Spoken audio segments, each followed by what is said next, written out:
बंदी छोड़ सतगुरु रामपाल जी परमेश्वर जी की जय हो। सत्साई भाई और बहनों, दया परमपिता परमेश्वर जी की, सारी सृष्टि के रचनहार की। भाई और बहनों, दास आपको केवल रात्रि 8 बजे कबीर सागर के सरलार्थ के ऊपर जो लाइव वीडियो चल रहे हैं उसके विषय में छोटी सी सूचना देने के लिए ही लाइव आया है, क्योंकि वर्तमान में जो वीडियो गुरुदेव के आशीर्वाद से बनाए जा रहे हैं ये बहुत ही ज्यादा इम्पोर्टेंट वीडियो हैं, बहुत ही ज्यादा महत्वपूर्ण हैं और ये भगत समाज को अंतिम चेतावनी है, लास्ट चेतावनी। परमात्मा हमसे क्या चाहते हैं, परमात्मा हमें कैसा भगत बनाना चाहते हैं, इन वीडियोज के माध्यम से गुरुदेव भगवान हमें एक बार आगाह कर रहे हैं। हम भाई बहनों तक परमात्मा अपनी सूचना पहुंचा रहे हैं, अपने संदेशा पहुंचा रहे हैं कि ये अंतिम चेतावनी है, लास्ट चेतावनी है। अगर आप लोगों ने यूं ही चलना है, इसी प्रकार से इस ज्ञान को, सतगुरु को, भक्ति को हल्के में लेके चलना है तो बात अलग है, और अगर अपना आत्म कल्याण करवाना है, अपना मोक्ष करवाना है तो बात अलग है। रात्रि में जब दास वीडियो बनाने लगा उस समय दास को लगा कि आज तो केवल नॉर्मल सी कथाओं का जिक्र है कि भाई आदम सुल्तान को परमपिता परमेश्वर जी ने कैसे कैसे 100 छल छिद्र करके अपनी शरण में लिया। दास को लगा केवल इन्हीं सब बातों का जिक्र है, और दास ने सोचा कि आज सत्सेवक भाई बहनों के लिए इस वीडियो में कुछ खास नहीं होगा, कुछ विशेष नहीं होगा। दास इतना सोच ही रहा था, उसके 2 लाइन आगे गुरुदेव भगवान ने वो गूढ़ रहस्य दे दिया। परमेश्वर ने वो शब्द लिखे हुए हैं जिन शब्दों को हम भगत भाई बहनों ने अपने जीवन में ढालना बहुत आवश्यक है। अब्राहिम आदम सुल्तान के जीवन में वो क्या घटना घटी, उसने क्या ऐसा देखा, और परमेश्वर ने उस घटना का जिक्र किया, क्योंकि बहुत सारी बातें जो गुरुदेव अपने सत्संगों में नहीं कह पाए, वे बातें गुरुदेव भगवान इस कबीर सागर के सरलार्थ में, मुक्ति बोध पुस्तक में उन्होंने छुपा रखी हैं। ये बातें आज से पहले गुरुदेव भगवान ने हमें क्यों नहीं बताई? सैकड़ों बार गुरुदेव ने हमें ये कथा सुनाई, लेकिन कभी भी गुरुदेव ने इन बातों का जिक्र नहीं किया। परमेश्वर ने साध संगति के माध्यम से इन पुस्तकों में लिखी उन गूढ़ बातों का जिक्र क्यों करवाना है?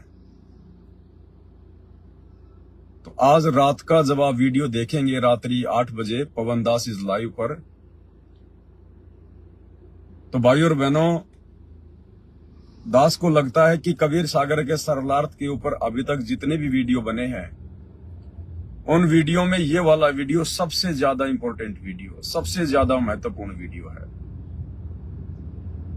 जब दास ने वीडियो बनाना शुरू किया तो मुझे लगा कि आज तो 1 घंटे से ज्यादा का वीडियो नहीं बन पाएगा, लेकिन 2 लाइन के ऊपर, मात्र 2 लाइन जो गुरुदेव भगवान ने कबीर सागर के सरलार्थ में लिखी हुई हैं अब्राहिम आदम सुल्तान के विषय में, मात्र 2 लाइन, उन 2 लाइनों के ऊपर गुरुदेव भगवान ने दास को 1.5 घंटे तक बुलवाया है, 1.5 घंटे तक। मुझको भी नहीं पता चला कि वास्तव में है क्या ऐसा, लेकिन परमेश्वर ने उन 2 लाइनों के ऊपर इस दास को 1.5 घंटे बुलवाया है, 1.5 घंटे। और भाई और बहनों, ये वो टर्निंग पॉइंट है। यदि इस पॉइंट को हम भगत भाई बहनों ने अपने भक्ति मार्ग वाले जीवन में धारण कर लिया, लागू कर लिया, तो निश्चित तौर पर आप और हमारी आस्था धीरे धीरे धीरे धीरे इस काल की प्रत्येक नाशवान वस्तु से हटना शुरू हो जाएगी। और ये भी बात पक्की है, जिन भगत भाई बहनों को आज की वो 2 लाइनें समझ में नहीं आई, जो 1.5 घंटे परमात्मा ने आशीर्वाद देकर दास से बुलवाई हैं, तो भाई और बहनों, उस भगत की आस्था फिर इस जन्म में हट भी नहीं पाएगी। क्योंकि गुरुदेव भगवान कहते हैं कि ज्ञान का और घाम का चमका सा ही होता है। ज्ञान यानी अगर कोई चोट लगनी हो शब्द की तो एक झटके में लग जाती है, कोई बात अगर समझ में आनी हो एक झटके में समझ में आती है, अन्यथा चाहे पूरे शास्त्र पढ़ लो बात समझ में नहीं आएगी। और घाम का मतलब होता है धूप। जैसे गर्मी के टाइम में लोग अचानक से धूप में निकलते हैं, कोई एसी से बाहर धूप में निकलता है तो अचानक से उसको धूप लग जाती है, उसको हेजा हो जाता है, उसकी तबीयत खराब हो जाती है। तो परमात्मा कहते हैं ज्ञान का और घाम का तो चमका सा होता है, जिसको लगना होगा एक झटके में लग जाएगी, अन्यथा वो चिकना गड़ा हो जाता है, पूरी जिंदगी फिर कोई असर नहीं पड़ेगा। और भाई और बहनों, आज परमेश्वर ने जो वीडियो बनवाया है, जो रात्रि 8 बजे लाइव चलेगा, देखो आप भाई बहन ये ना सोचना कि ये पवन दास बना रहा है या पवन दास हमें उपदेश दे रहा है, पवन दास हमें समझा रहा है। पवन दास भी आप भाई बहनों की तरह 2 कोड़ी का जीव है, मिट्टी का पुतला है, मेरी कोई औकात नहीं है। ये तो संदेश के लिए परमात्मा ने दास को खड़ा किया है, मेरी सेवा लगाई है परमात्मा ने, मेरा सौभाग्य है मेरे शुभ कर्म बनवाने के लिए। बाकी मुझ पवन दास के उपदेश का ना तो किसी पे कोई असर होना है और ना एक जीव के उपदेश का दूसरे जीव पर कोई असर हो सकता। केवल इस दास को परमात्मा ने एक यंत्र की भांति खड़ा कर रखा है संदेश देने के लिए। बाकी सारे संदेशे, सारा का सारा उपदेश, सारा का सारा आदेश वो गुरुदेव भगवान का है, मेरा अपना कुछ भी नहीं है। मैं तो खुद बाद में इन वीडियो को देखता हूं, क्योंकि इतना समय नहीं मिल पाता है। पहले उस कबीर सागर के सरलार्थ के 2, 4, 5 पेज जितने भी मुझे वीडियो बनाने होते हैं, दास पहले उनको पढ़ता है, समझता है। हमें ऐसे नॉर्मल थोड़ी पढ़ता है कि हमने बस वो पढ़ लिया, आपने सुन लिया और हम आगे बढ़ गए। ऐसे तो सभी ना पढ़ रहे हैं भगत भाई बहन, ये कितनों को समझ में आया? गुरुदेव समझाना क्या चाहते हैं, उन कथाओं का निष्कर्ष क्या है, परमात्मा हमसे क्या चाहते हैं, क्यों परमेश्वर इतना प्रयत्न कर रहे हैं, क्यों हमें भगत बनाने के लिए परमात्मा इस प्रकार से दुख उठा रहे हैं, संघर्ष कर रहे हैं। उन कथाओं के पीछे का मर्म क्या है, रहस्य क्या है, सार क्या है, हमने निष्कर्ष निकालना है। तो वो निष्कर्ष परमात्मा निकलवा रहे हैं। इस दास को गुरुदेव भगवान वो बुद्धि दे रहे हैं कि उन शब्दों के पीछे का रहस्य क्या है। नॉर्मली उसको पढ़ के आगे नहीं बढ़ना है, वो तो फिर कोई भी पढ़ लो, फिर मुझे लाइव आने की जरूरत क्या है। वो तो सबके घर में कबीर सागर का सरलार्थ है, नहीं है तो गूगल पे जाके सर्च करो कबीर सागर का सरलार्थ, PDF डाउनलोड कर लो, देख लो अपने मोबाइल में, फोटोकॉपी निकलवा लो। असल में परमात्मा चाहते क्या हैं, ये कथाएं कहना क्या चाहती हैं? क्या 30 साल से हम समझ पाए इन सब बातों को कि हमें करना क्या है, भगवान हमसे चाहता क्या है?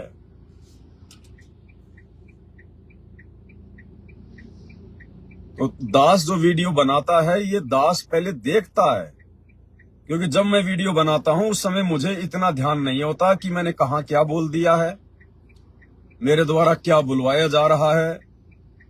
उसके बाद जब रात्रि 8 बजे वीडियो लाइव चलता है तो दास अपना भंडारा लेके, मालिक का प्रसाद लेके, और दास पूरा वीडियो बैठ के देखता है, पहले पूरा वीडियो। मुझे बहुत कुछ बातें फिर बाद में समझने को मिलती हैं, सुनने को मिलती है।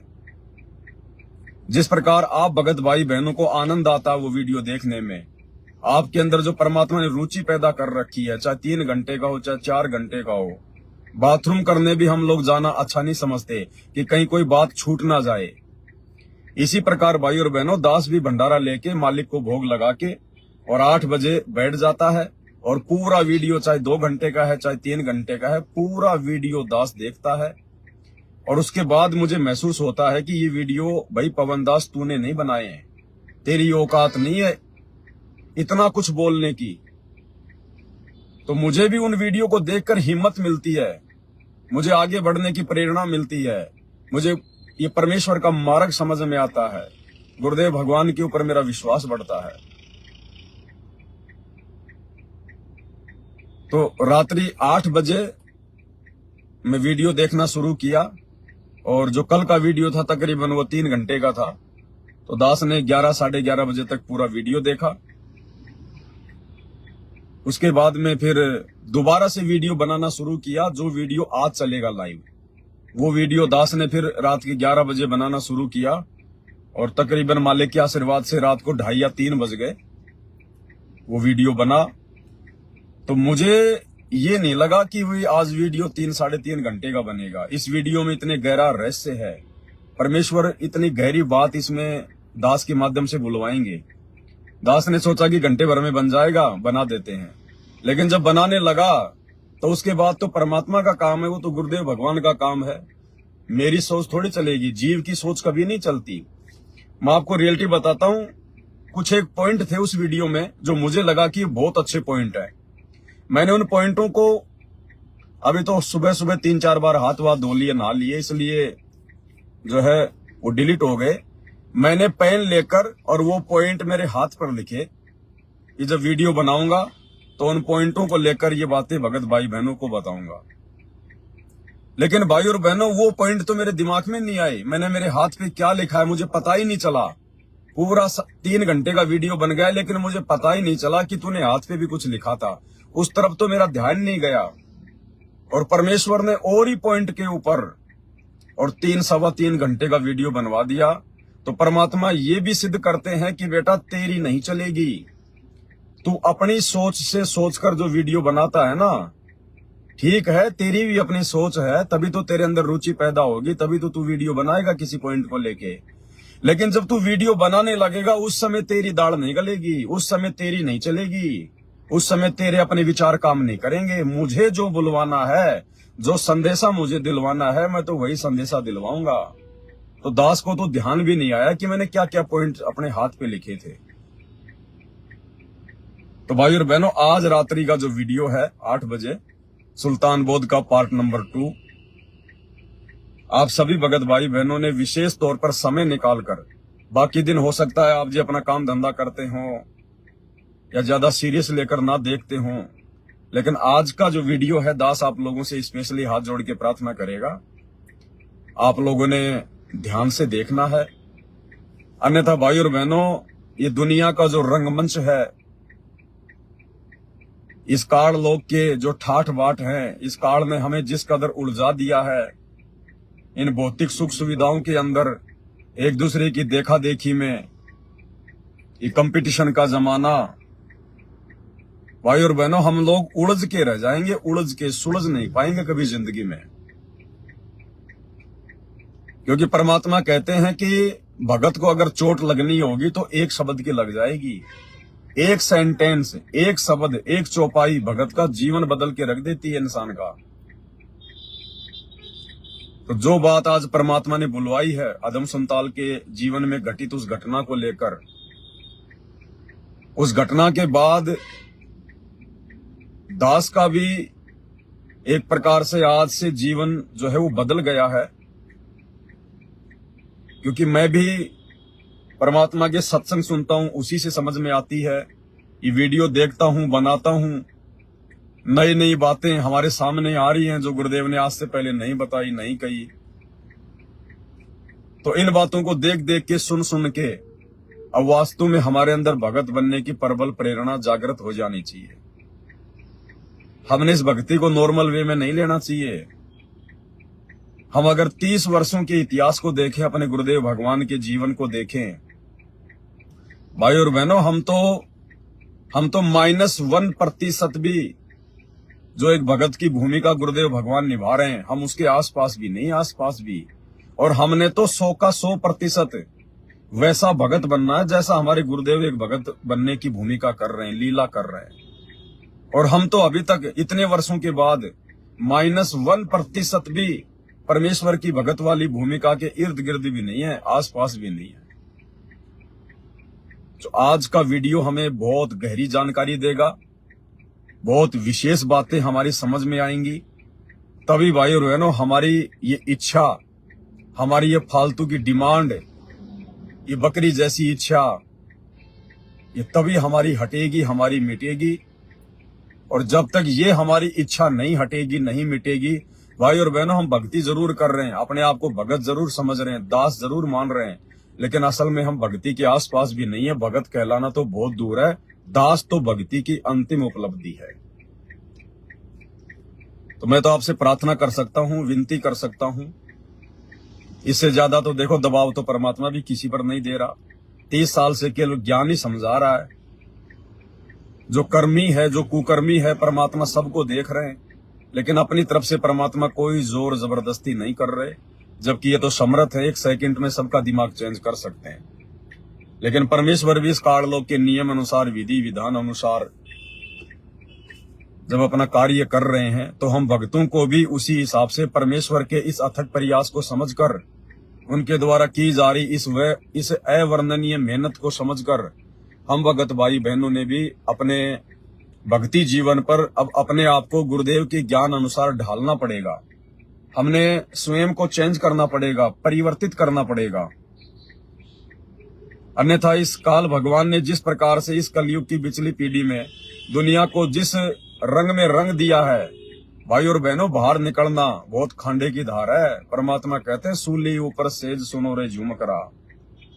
ये सत्य पुरुष की भक्ति करना और उसकी मर्यादा में रह के करना, एक भगत बन के करना, कहते हैं सूली के ऊपर सेज बिछाने जैसा है। सूली के ऊपर सेज। और परमात्मा ना जाने कौन सी चोट कब मार के, अपने सत्संग से मार के या सात संगति के माध्यम से जो वीडियो बन रहे हैं, इनके माध्यम से पता नहीं कौन सी चोट भगत को लग जाए। आज जितने भी भगत सात संगति में जुड़े हुए हजारों की संख्या में, वो कोई पाकिस्तान के नहीं है, कोई अमेरिका से आए हुए नहीं है। इसी सतलोक आश्रम मैनेजमेंट हरियाणा से टूट टूट के सात संगति में आए हैं। सात संगति के वीडियो देख देख के आए हैं। न जाने कौन से भगत को कौन सी बात समझ में आ गई, किस भगत को क्या बात समझ में आ गई। तो आज का वीडियो बहुत ज्यादा महत्वपूर्ण है, बहुत ज्यादा इंपॉर्टेंट है। आप लोगों का ज्यादा समय नहीं लूंगा, ज्यादा आप लोगों का इंटरनेट खर्च नहीं करवाऊंगा। और आप भी दिन में फालतू के वीडियो देखने के बजाय और गुरुदेव का सत्संग सुनना चाहे तो सुने, लेकिन फालतू के इधर उधर की वीडियो देखने के बजाय अपने इंटरनेट को बचा के रखें। और प्रार्थना है, थोड़ा समय निकालें। ये नहीं है कि आज का वीडियो ही बहुत ज्यादा महत्वपूर्ण है, फिर आगे कोई वीडियो महत्वपूर्ण नहीं होगा। आगे मैंने उसको पढ़ा ही नहीं है, मैं आगे पढ़ता ही नहीं हूं भाई और बहनों। जिस दिन मुझे वीडियो, अभी जैसे आज का वीडियो तो मैंने बढ़ा दिया कल रात को, और जो कल रात को वीडियो चलेगा वो अभी रात को बनेगा। तो दास केवल 1 घंटा पहले कबीर सागर के सरलार्थ को खोल के पढ़ता है। वीडियो बनाने से 1 घंटा पहले केवल 5-7 पेज जिन पर मुझे वीडियो बनाना होता है, उसी समय मैं कबीर सागर के सरलार्थ को खोल के देखता हूं। उससे पहले नहीं देख पाता मैं। भाई अपनी भक्ति भी करनी होती है, छोटी मोटी और भी सेवा होती हैं, वो भी दास को देखनी पड़ती हैं। फिर इतना समय भी नहीं हो पाता है। तो आगे के जो वीडियो है वो क्या पता इस वीडियो से भी ज्यादा महत्वपूर्ण हो, ज्यादा इंपॉर्टेंट हो, क्योंकि अभी तक तो यही हो रहा है। हर वीडियो एक से बढ़ के एक परमात्मा बनवा रहे हैं। तो आगे और क्या रहस्य हैं, क्या जानकारियां हैं, वो तो परमात्मा जाने। दास एडवांस में नहीं पढ़ पाता है। इसलिए भाई और बहनों, आज का वीडियो सभी भाई बहन विशेष तौर पर देखें, क्योंकि जो बातें परमेश्वर ने बुलवाई हैं, वास्तव में क्या हम गुरुदेव भगवान के अनुसार इस भक्ति मार्ग पर चल रहे हैं? क्या हम अपने गुरुदेव के अनुसार अपने आप को भक्ति मार्ग पर ढाल पा रहे हैं? अगर नहीं, तो फिर क्या फायदा हमारा भक्ति करने का? हमने गुरु को देखकर चलना है, गुरु के भगत वाले जीवन को देखकर चलना है। हमने अपने गुरु के जैसा बनना है। गुरु को कीजिए दंडवत कोटि कोटि प्रणाम, कीट न जाने भृंग को गुरु कर ले आप समान। ये नॉर्मल वाणियां नहीं है। गुरुजी कह रहे हैं, बेटा जब तक मेरे जैसा नहीं बनेगा, मेरे जैसा तू मृत साधु नहीं बनेगा, अपने आप को जीवित ही नहीं मार लेगा, यो गुरु ज्ञान विज्ञान वाणी जीवित ही जग में मरो, तब तक सतलोक के तो दर्शन कर नहीं पाएगा। बाकी जैसी भक्ति करेगा वैसा तेरे को दे अवश्य दूंगा। तो हमने तो जैसी भक्ति कर रहे हैं वैसा चाहिए नहीं। ये तो असंख्य युगों में हम भोग चुके हैं, राजा महाराजा बन के, देव महादेव बन के, और गधे कुत्ते बन के भी हम सारे कष्ट उठा चुके हैं, नरक भी भोग चुके हैं। हमें भक्ति का प्रतिफल नहीं चाहिए। हमें भक्ति के प्रतिफल में सुख नहीं चाहिए, देवलोक नहीं चाहिए, सुख नहीं चाहिए। ये तो हम भोग चुके हैं। आज वो आनंद ना हमारे साथ है, ना हमें याद है। हमने तो इस भक्ति के प्रतिफल में सतलोक चाहिए, परमात्मा के चरणों में सदा सदा के लिए जगह चाहिए। तो उसके लिए हमने गुरुदेव को फॉलो करना पड़ेगा, गुरुदेव को अनुसरण करना पड़ेगा। ये दुनिया को देख देख के चलने से हमारी भक्ति नहीं बनेगी। एक भगत भाई का बार बार मैसेज आ रहा था मेरे पास में हरियाणा से। दास उसको रिप्लाई नहीं कर रहा था। रिप्लाई इसलिए नहीं कर रहा था क्योंकि वो लोग कितने दिनों से साथ संगति से जुड़े हुए हैं, हर साथ संगतियों में आते हैं, उसके बावजूद भी छोटी छोटी बातों के लिए शंकाएं भेजते हैं। तो दास को फिर परमात्मा अंदर से प्रेरणा नहीं करते हैं कि भाई इतना समझाने के बाद, इतनी वीडियो बनाने के बाद, इतना आप लोगों से फोन पर बातें करने के बावजूद भी आप छोटी छोटी बातों का निर्णय नहीं कर पा रहे। तो फिर दास फिर उनको जवाब देना भाई और बहनों फिर उचित नहीं समझता है। अब वो भाई आर्मी में नौकरी करता है, सरकारी नौकरी है। अब आर्मी वालों की मुझे तो पता नहीं, लेकिन कम से कम 25-30 हजार रुपए तो महीने की सैलरी होगी कम से कम। जितने भी खर्चे हैं परमात्मा ने हमारे समाप्त कर रखे हैं। ना कोई शादी विवाह ऐसी हमने धूमधाम से करनी, ना कोई बात छुच्छक भरना, ना कोई बच्चे का जन्मदिन मनाना, ना बच्चे को हाई फाई कोई कोचिंग करवाना, ना हाई फाई कोई प्राइवेट स्कूलों में पढ़वाना, ना हमारा खान पीन और पहनावा कोई हाई फाई है, ना हम फालतू में कहीं घूमने जाते, कोई रिश्तेदारी में जाते। हमारे खर्चे हैं क्या? सिर्फ हमारा रसोई का खर्चा और कोई खर्चा नहीं है। तो उस भाई की सरकारी नौकरी है, आर्मी में वो जॉब करता है, और उसके बावजूद भी दास से पूछ रहा कि भगत जी मैं एक एलोवेरा की कंपनी में काम करना चाहता हूं, उस कंपनी का मैं ऐड करना चाहता हूं, उस कंपनी का मैं प्रचार करना चाहता हूं, उस कंपनी से जुड़ के मैं उस कंपनी में काम करना चाहता हूं।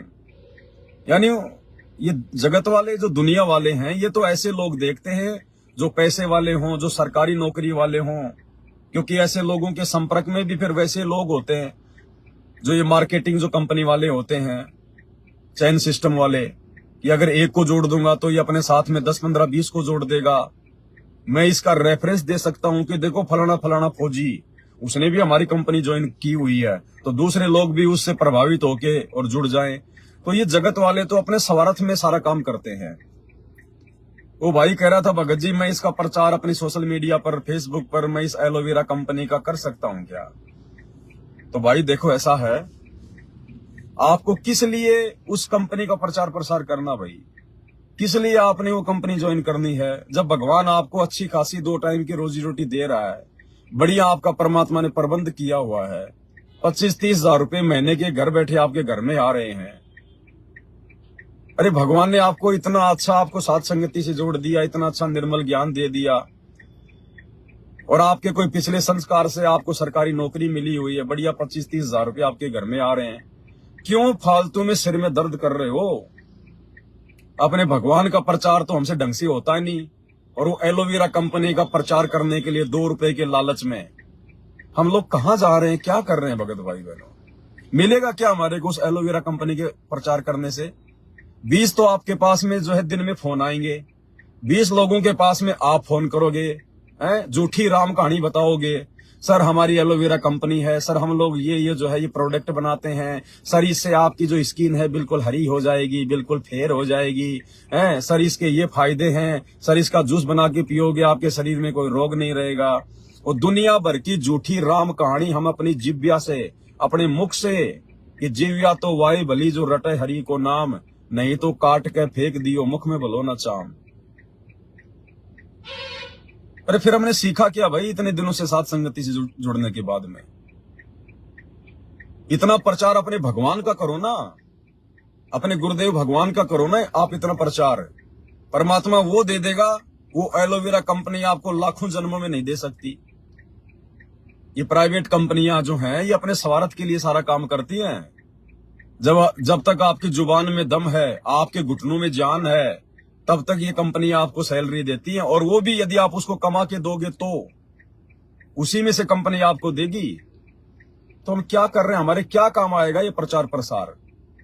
कितने लोगों को आप फोन करोगे? कितने लोग दिन में आपको फोन करेंगे, सर मेरा फार्म भरा गया कि नहीं भरा गया, सर मेरी ज्वाइनिंग हुई कि नहीं हुई, सर मेरे साथ में 2 आदमी और जुड़ना चाहते हैं। आपका कितना समय बर्बाद होगा? एक एक श्वास की क्या कीमत बताई हमें गुरुदेव ने? कि कहता हूं कहीं जात हूं कहूं बजाकर ढोल, और एक श्वास जो खाली जात है ये 3 लोग का मोल है। तो ये एलोवेरा कंपनी भगवान की भक्ति से हमारी अनमोल श्वासों से ज्यादा कीमती है क्या?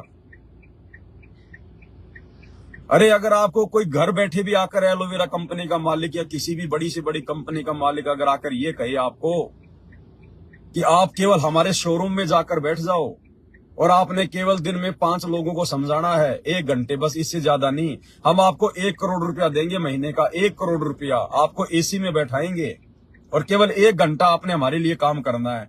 अरे ठोकर मार दो उसको, ठोकर मार दो कि नहीं चाहिए मुझे तेरा 1 करोड़ रुपया, मेरी तो एक श्वास की कीमत भी 3 लोगों से ज्यादा है, तेरा 1 करोड़ रुपया लेके महीने में मैं क्या करूंगा, और मुझे क्यों चाहिए तेरा 1 करोड़ रुपया?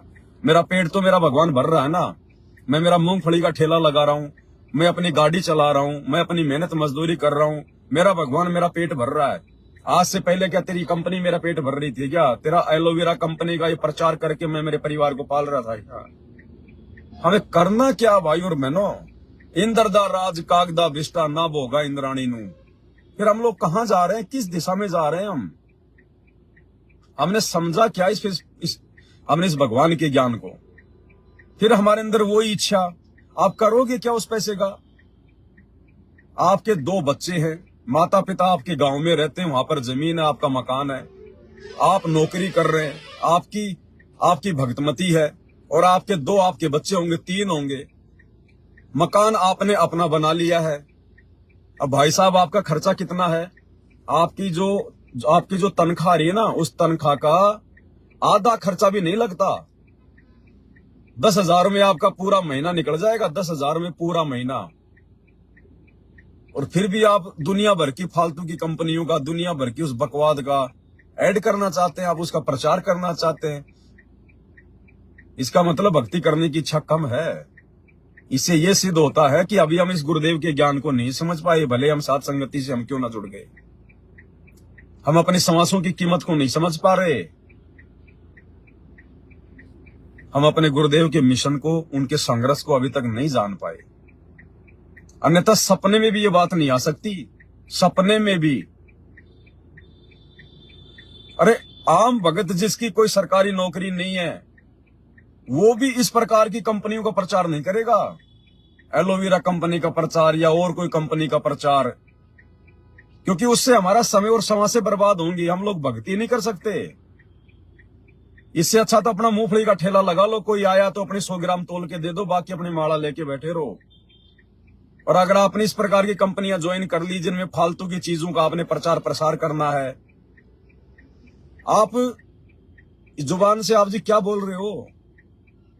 इस जुबान से शब्द क्या निकलने चाहिए? ये शब्द ऊपर जाकर काउंट होंगे। धर्मराज पूछेगा, परमात्मा पूछेगा, बेटा तेरे को मैंने इतनी श्वासें दी थी, इनमें से तूने कितनी श्वासें अपने परमात्मा के सुमरण में और उस परमात्मा के प्रचार जो है वो प्रसार में, उस परमात्मा की महिमा में तूने कितनी श्वासें उपयोग में ली? और जब ऊपर जाकर पता चलेगा कि मैंने तो 10-15 हजार रुपए के लिए सर हमारी कंपनी ये करती है, सर हमारी कंपनी ये करती है, 20 तो उसमें झूठ बोलनी पड़ेगी। जब तक मिर्च मसाला लगा के नहीं प्रचार करोगे, कोई एक जो है वो बटन भी नहीं खरीदता कोई शर्ट का। तो हम क्या कर रहे हैं भगत जी? हम किस दिशा में जा रहे हैं समझ में नहीं आ रहा भाई। द्वापर युग में जब महर्षि वेद व्यास जी ने 18 पुराण, श्री गीता जी, इन सब को जब लिखा, तो उसके कुछ समय बाद में उनको लगा कि यार ये मेरे द्वारा कही गई बातों का या मेरे द्वारा लिखे गए इन धर्म ग्रंथों को पढ़कर कोई अनुसरण तो कोई कर ही नहीं रहा।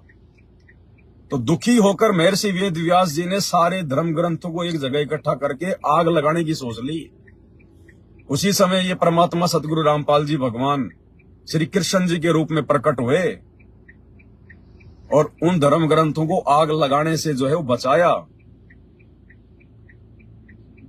और विष्णु रूप में उस परमेश्वर ने कहा कि तेरी बातों का वर्तमान में कोई अनुसरण नहीं करेगा, कोई फॉलो नहीं करेगा। ये धर्म ग्रंथ तो मैंने आने वाली आत्माओं के लिए लिखवाए, आने वाली आत्माओं के लिए जो कलयुग में उत्पन्न होंगी। तो भाई और बहनों, ये सारे के सारे धर्म ग्रंथ, ये सारी की सारी ये कथाएं, ये धार्मिक पुस्तकें, ये हम पिछली पीढ़ी वालों के लिए परमात्मा ने लिखवाई हैं, बनवाई है। और फिर भी हम इन चीजों को ना समझकर इनके अनुसार अपने आप को नहीं डाल रहे, और अभी भी हम दुनिया का ही प्रचार प्रसार करने की सोच रहे हैं। इसका मतलब अभी हमारे अंदर वो तड़प, वो कसक गुरु भक्ति के प्रति जागृत नहीं हुई है। अभी हम हल्के में ले रहे, हम सीरियस नहीं है। भाई और बहनों, बात बिगड़ जाएगी। लेना देना कुछ नहीं है, बात बिगड़ जाएगी। दास बार बार कहता है हमने अपने गुरुजी के जीवन को देख के चलना पड़ेगा। आपके गुरुजी एक भगत की भूमिका भी कर रहे हैं, और एक भगत की भूमिका में आपके गुरुजी ने कौन से दिन कौन सी कंपनी का प्रचार प्रसार किया? आपके गुरुजी के मुख से केवल सतलोक और कबीर परमात्मा यानी भक्ति और भगवान से लेकर दूसरे किसी कंपनी का या प्रोडक्ट का कोई प्रचार सुनने को नहीं मिलेगा।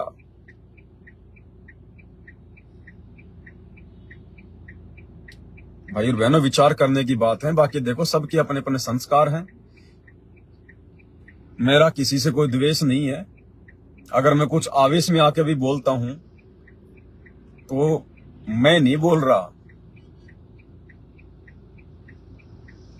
जिस प्रकार से वो मध्य प्रदेश के सीहोर जिले में इन आश्रमों से जुड़े हुए नादान भक्तों ने बजरंग दल और विश्व हिंदू परिषद वालों के साथ मिलकर गुरुदेव के ज्ञान और मर्यादाओं की धज्जियां उड़ाते हुए बांग्लादेश के मुसलमानों के खिलाफ जो रैलियां निकाली हैं, और उस दिन जब दास लाइव आया तो ये ना सोचना कि ये पवन दास जो है वो चिल्ला रहा था, ये पवन दास उनको इस प्रकार से बोल रहा था। मुझे क्या लेना देना, भाड़ में जाओ, गोबर खाओ। मेरी तरफ से मेरे कोई घर से कुछ जा रहा है क्या? मेरी भक्ति बर्बाद हो रही है क्या? वो पवन दास नहीं बोल रहा था। इस पवन दास के माध्यम से तुम्हारा बाप सतगुरु रामपाल जी भगवान हिसार जेल में बैठा बैठा वो अपना जो है गुस्सा जाहिर कर रहा था कि नालायकों, तुम्हें इतना ज्ञान दे दिया, तुम्हें इतना समझा दिया, और उसके बावजूद भी तुम्हारी बुद्धि में कुछ नहीं घुस रहा है। तुम मारे मारे फिर रहे हो, तुम दौड़े दौड़े फिर रहे हो फालतू में।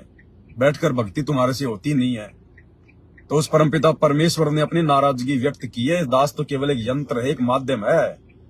अन्यथा मुझे क्या मतलब भाई? वो भाड़ में जाएं, कुएं में गिरे, मेरा क्या बिगाड़ लेंगे? मैं उनको जानता ना उनको पहचानता। मुझे तो बाद में पता चला जो इंटरव्यू ले रहा है, जो इंटरव्यू दे रहा है, वो तो वहां के भोपाल का कोई, वहां का कोई संभागीय कोई कोऑर्डिनेटर था। मुझे तो बाद में बताया एक भगत ने कि जो भगत इंटरव्यू ले रहा था वो वही भगत है जब मध्य प्रदेश में आप लोगों को पीटा गया था आपको। उस समय वो कह रहा था कि तू विष्णु भगत को मारेगा, मैं ला रहा हूं तलवार, मैं ला रहा हूं मैं तलवार। वही भगत है वो। तो मुझे तो ये भी नहीं पता कि वही है। ना तो मैंने उसको मेरी पिटाई करते समय देखा, ना बाद में मैंने जानने का प्रयास किया कि ये भगत कौन है, क्या है, क्योंकि मेरे मन में राग द्वेष नहीं है, मुझे मतलब ही नहीं है। देखने वाला बैठा है, मेरा बाप बैठा है, वो देखेगा, समय आने पे देखेगा, अपने आप देखेगा, सबको देखेगा। मैं कहीं की टेंशन लूं? तो मालिक कहते हैं, चिंत्या तो हरि नाम की और न चिंत्या दास, जो कोई चिंत्या नाम बिना सोए काल की फांस। और हम भाई दुनिया भर की इन फालतू की कंपनियों का प्रचार प्रसार करने का ठेका ले रहे हैं। अरे भगवान तो इनको बंद करवाने आए हैं। ये पूरी धरती पर केवल एक परमात्मा की चर्चा रह जाएगी। परमात्मा का ज्ञान प्रचार करो। भगत का ये धर्म है, ये परम, ये कर्तव्य है। और हम चंद पैसों के लिए, जबकि आपको तो भगत जी पैसों की जरूरत भी नहीं है। आप किस मोड़ पे खड़े हो भगत जी? आप हल्के में मत लो भगत जी भक्ति को। ये परमात्मा नौकरी दे सकता है, 1 मिनट में छीन भी सकता है। 1 मिनट में कोई भी कारण बना देगा ये परमेश्वर। फिर तुम करना प्रचार जो मर्जी तुमने करना हो, फिर तुम अपना पेट भर के दिखा देना मुझे। फिर तुम अपना पेट भर के दिखा देना उस कंपनी के प्रचार प्रसार से। अगर 5 दिन काम करोगे, वो कंपनी 5 दिन का ही देगी, 6 दिन का वेतन नहीं देगी, ध्यान रखना। और वो भी अगर कंपनी को 100 रुपए दोगे कमा के, तब जाके कहीं वो 20 रुपए देगी तुम्हें, 20 रुपए इंसेंटिव के रूप में। तो हमने बहुत करके देख लिया भगत जी। ये दुनिया वालों की चापलूसी में आता है, ये दुनिया वालों की चापलूसी में, उनकी गुलामी में आता है। क्या कहा था परमात्मा ने जब नानक जी परमेश्वर को मिले, ज्ञान हुआ? क्या कहा कि अब तो सच्ची सरकार की नौकरी करूंगा।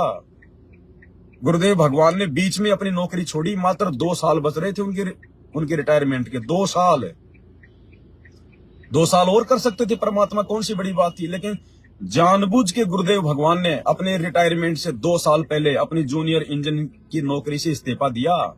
आप और हम भक्तों को ये दिखाने के लिए कि मुझे नौकरी से प्रेम नहीं है। ये दुनिया की नौकरी करते करते असंख्य युग बीत गए, अब तो सच्ची सरकार की नौकरी करेंगे। गुरुदेव ने एक एग्जाम्पल कोड किया कि मेरे से नौकरियों की डिमांड मत करना। मेरा बेटा इंटरव्यू में पास हो जाए, मेरे बेटे की नौकरी लग जाए, मेरा बेटा अधिकारी बन जाए, मेरे से ये डिमांड मत करना, क्योंकि मैंने खुद अपनी नौकरी को ठोकर मार के दिखाई है। और हम क्या कर रहे हैं वर्तमान में? इसीलिए तो गुरु जी दुखी होकर हमारे गुरुदेव भगवान और इन हिसार जेल से आने वाली ऑडियो में सरेआम कह रहे हैं परमात्मा कि अच्छे व्यक्ति तो जगत वाले भी वो गलतियां नहीं करते जो गलतियां तुम भगत होके कर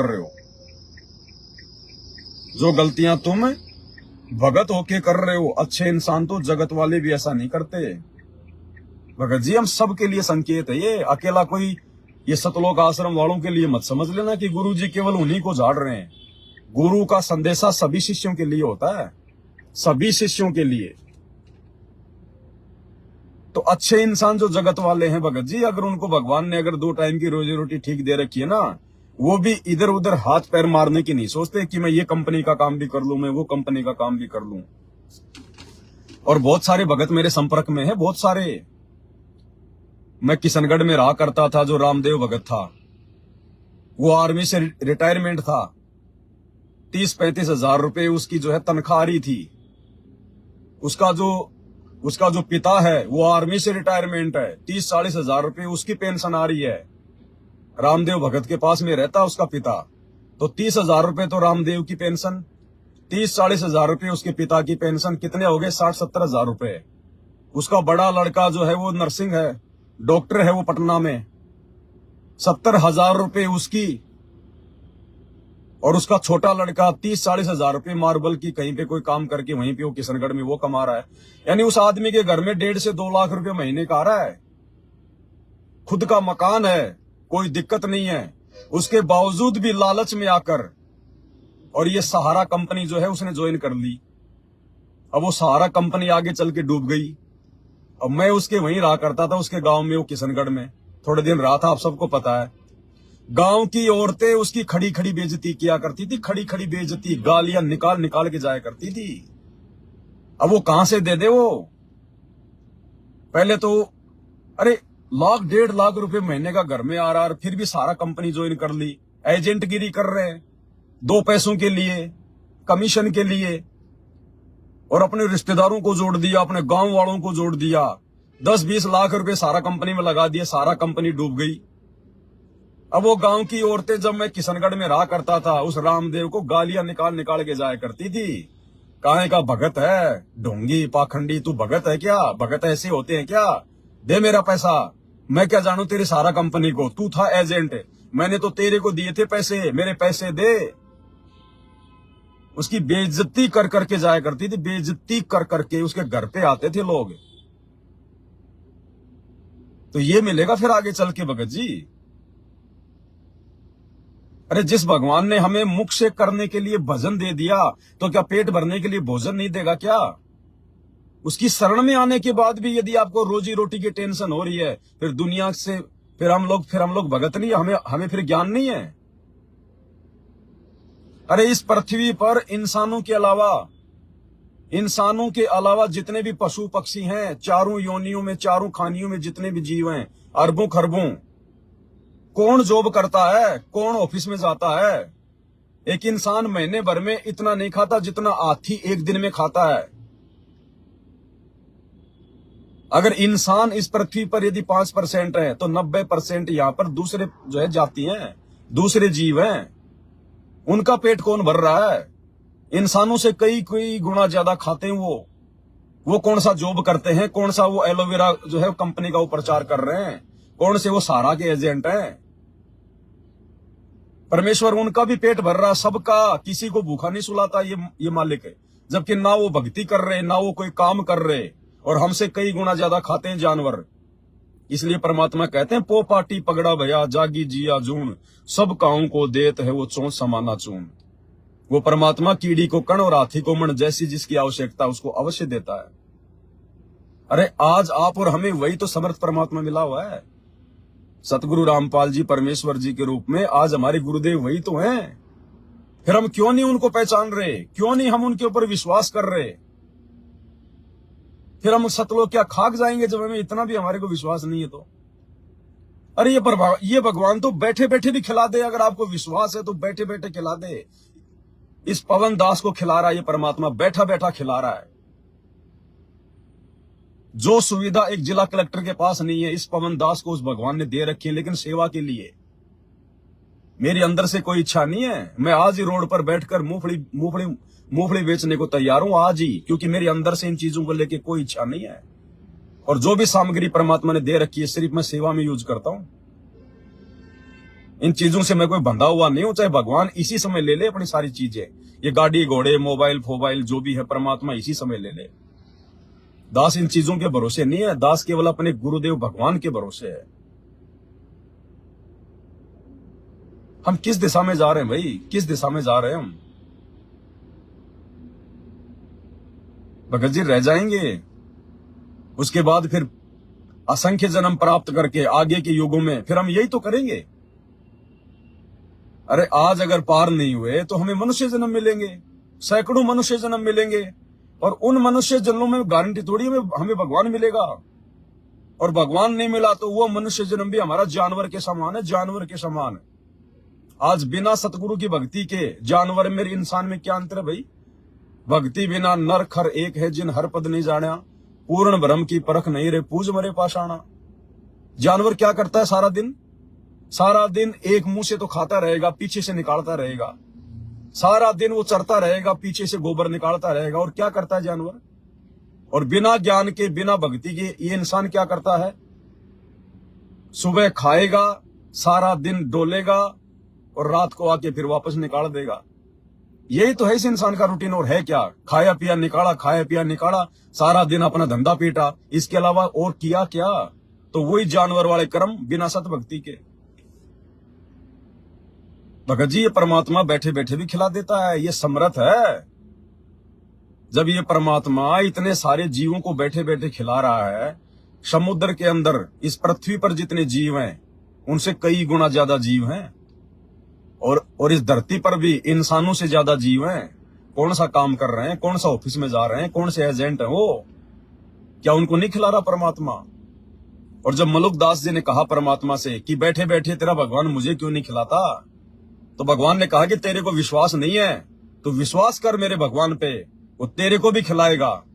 बोला आज मैं विश्वास ही जो है वो करके देखूंगा। और अपने खेतों से दूर जंगल में जाके और एक ऊंचे से पेड़ पे जाके बैठ गया कि देखता हूं आज उसका भगवान मुझे बिना किए वो कैसे खिलाएगा। वो कहानी आप सबको याद है ना? परमात्मा ने मार मार के खीर खिलाई, मार मार के खीर पेड़ से नीचे उतार कर खिलाता है भगवान, देता है। अगर हमारी नीयत सही हो जाए तो, अगर इस भगवान के मिशन को समझ जाए तो, अपने आत्म कल्याण के लिए यदि हम इन बुराइयों को त्याग कर अगर सही से भक्ति अगर वो करें तो, ये आपका भाई ये पवन दास इस पूरी संगत में परमेश्वर के जितने भी भगत हैं, ये करोड़ों की संख्या में है या लाखों की संख्या में है, उन सब में केवल एक पवन दास एक एग्जाम्पल है। एग्जाम्पल ये परमात्मा बैठे बैठे खिला रहा है और राजा की तरह रख रहा अपने बच्चे को, राजा की तरह। लेकिन उसको पता है कि इसकी कोई इच्छा नहीं है, ना कोई संचय करने की। और जिस दिन समय आएगा 1 सेकंड में त्याग देगा सारी चीजें, 1 सेकंड में। उसको अंदर से पता है, वो अंतर्यामी है। जुबान से बोलने वालों का साथ ये भगवान नहीं देता। भाई और बहनों, समर्थ है धरती के ऊपर, समर्थ है। विश्वास करना पड़ेगा, नहीं तो भक्ति नहीं बन पाएगी। जैसा किया है वैसा दे देगा भगवान। साहिब हंगना हमारे जैसे गुरुदेव भगवान कहते हैं कि सोया तो निष्फल गया, जाग्या सो फल ले, और साहिब हक नहीं राक्षसी, जब मांगोगे तब दे। ये जो भक्ति कर रहे हैं ना, ये जब चाहोगे तब परमात्मा इसका प्रतिफल दे देगा, राजा महाराजा बना देगा। फिर अगले जन्मों में फिर फोड़ना अपने कर्म, कुछ नहीं मिलेगा फिर। तो हम भगत होकर हम क्या कर रहे हैं? तो ये सारी बातें हम सब भक्तों के ऊपर लागू है, ना कि अकेले मैनेजमेंट वालों के ऊपर। कई मैनेजमेंट वालों को हम टारगेट करके हम फिर जो मर्जी करें, फिर वही गंदगी फिर हमारे अंदर आ जाएगी। तो जिसको 2 टाइम की अच्छी खासी रोजी रोटी परमात्मा ने दे रखी है ना, वो तो जगत वाला भी फालतू में फटे में पाव नहीं देता। 20 प्रकार के काम तो वो भी नहीं करता, और हम क्या कर रहे हैं भाई फिर?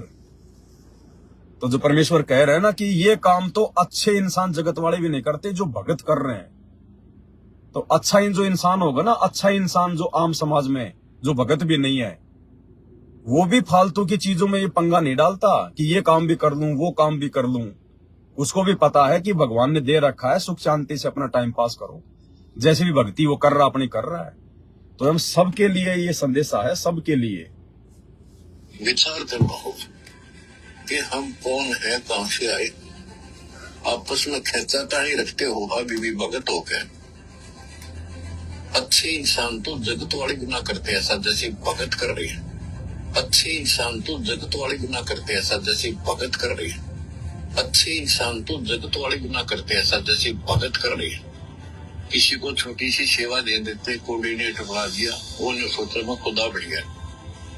और इतना शिक्षा तो मजदूर बनो, सीखो मजदूर।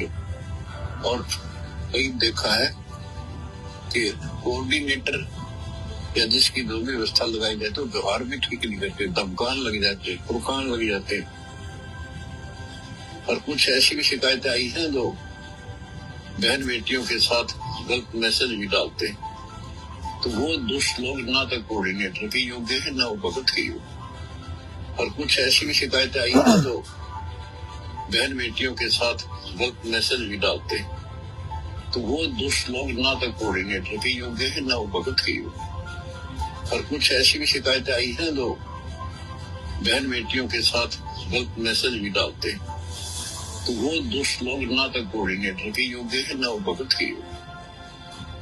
तो ऐसा तो संगत में कुसंगत उठ जाएगी, और ऐसी कुसंगत होगी फिर हम रखेंगे इसको खेत में। किसान उस कुबाड़ को पाड़ कर खेत से बाहर फेंक देता है, तो उसको आप मिशन से निकाल दिया जाया करेगा। सुधर जाओ, एक के नहीं सुनी जाया करती है। सामूहिक शिक्षा दी जाती है, अमल कर लो इन पे। कर्म बतेरे कोड़ लिए, इस ज्ञान का असर क्या हुआ? थोड़ा सा सुख होते फिर पक्के एजेंट काल के बन जाते। बकवाद वही करनी, भगवान से दूर हो जाएगा। थोड़ा सा सुख होते फिर पक्के एजेंट काल के बन जाते। बकवाद वही करनी, भगवान से दूर हो जाएगा। थोड़ा सा सुख होते फिर पक्के एजेंट काल के बन जाते। बकवाद वही करनी, भगवान से दूर हो जाएगा।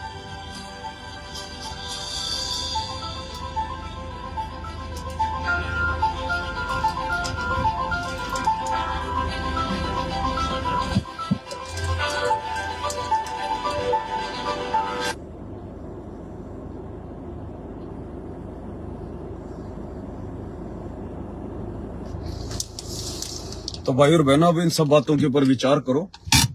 दास थोड़ा गाड़ी की आज सर्विस करवाने के लिए आया था। अब दास अपनी रेमेडी भी करेगा, एक पन दो काज हो जाएंगे। हमने समय का सदुपयोग करना है। इसलिए भाई और बहनों, रात्रि 8 बजे सभी भाई बहन लाइव में जुड़िए परमात्मा के आशीर्वाद से।